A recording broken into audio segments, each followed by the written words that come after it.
Тутунопроизводството и цените испишуваат историја во оваа земјоделска гранка, изјави денеска министерот за земјоделство Љупчо Николовски.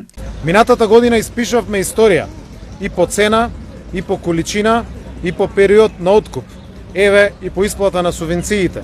Имавме година со добар квалитет на тутунот, што допринесе дури 80% од тутунот да биде откупен во прва класа, што представува уште еден историски успех за производителите. За прв пат тутунот достигна и рекордна цена од 290 денари по килограм, како просечна откупна цена, што е за зголемување за 44% во споредба од реколтата 2021.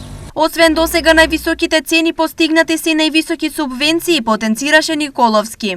Ако на оваа цена се додадат и субвенциите по новиот модел на субвенционирање, каде што за прва класа субвенциите се зголемија на 80 денари по килограм, доаѓаме во вкупна просечна цена од 370 денари по килограм тутун, што досега не се случило. Вкупната вредност на минималната реколта достигна 6 милиарди денари и тие во целост се исплатени од страна на откупните предпријатија, посочи Николовски.